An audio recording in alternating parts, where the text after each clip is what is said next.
Morning, our dear viewers across the globe. This is News and Views, where facts meet analysis for a clearer Nigeria. I'm Simon Fake.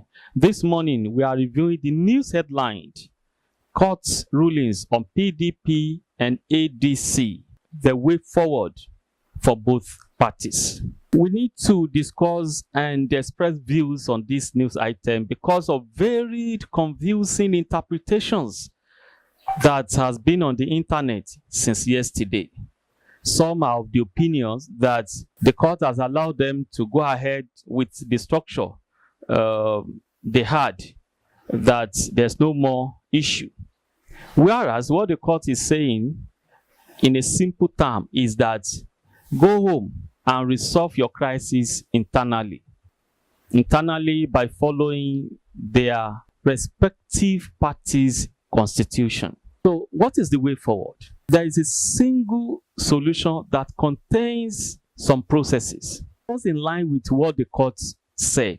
All the leaders, stakeholders of both parties should stoop low to conquer. What does that mean?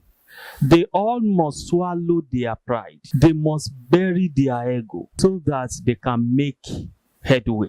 How can they do that? They can do that by seeing fellow party men as better. I think all they are concerned about is to become a stronger opposition, either to criticize the incumbent government or to unseat it. In whichever way, they must be united before they can achieve that. And that unity dictates that the leaders in particular must be ready to compromise, as in try to meet at the middle, 50-50. They should stop going to court, because what going to court means to them is that as old as they are, as matured as they claim to be, as professionally and experienced they have been professed to be, they cannot handle just leadership matters. And that has taken them this far. So it is an embarrassment on their personality. It is ridiculous that people of that status cannot sit down and take a unanimous decision on the way forward. So they should bury their egos, set up a neutral committee of individuals or party stakeholders who, at least to a reasonable extent, have not taken any position. And they should be ready to agree with whatever decision should come out with. Secondly, the committee should be given authority so that it won't be suggesting, but taking final decision and declare their decision. Whatever their decision is, the third one must be written, signed duly, and verifiable. The leadership that emerges from that decision binds on all of them. They must agree to that effect so that there will be way forward. In addition to that, which is the fourth item, they must be ready to obey the directive of that committee in connection with the primaries election. Instead of going for consensus candidates at this point in time, it is advisable that both PDP and ADC go for proper primary election so that whoever wins become the flag bearer of the party.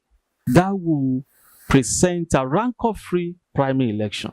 As for the committee that will elect individuals into the leadership position, the committee should consider the sharing formula, the way it is stipulated in the party constitution, as to the sharing formula of the regions that form the party. So in situation where there are factions, and now that all the factions are coming together, the committee should factor in the interest of all the factions so that everybody will feel safe, secure, and having collect its deserved share of the leadership positions. The committee should be given a time frame, and the committee should be individuals that are time conscious so that they will be able to meet up with the timeline, as there's no more time on their side.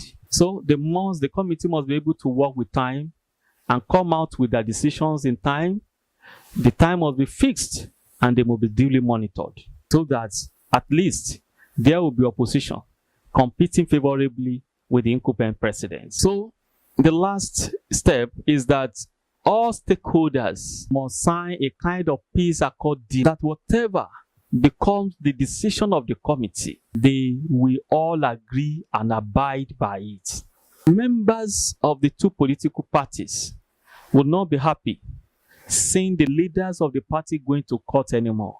So it's better for both parties to swallow their pride so that there will be a strong opposition comes 2027. What is your opinion?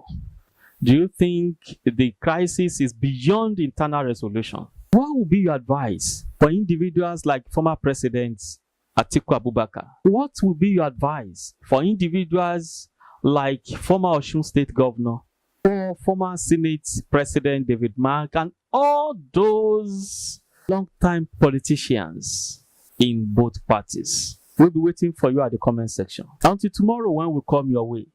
This is News and Views, where facts meet analysis for a clearer Nigeria. I'm Simon Fakeye. Thanks for watching.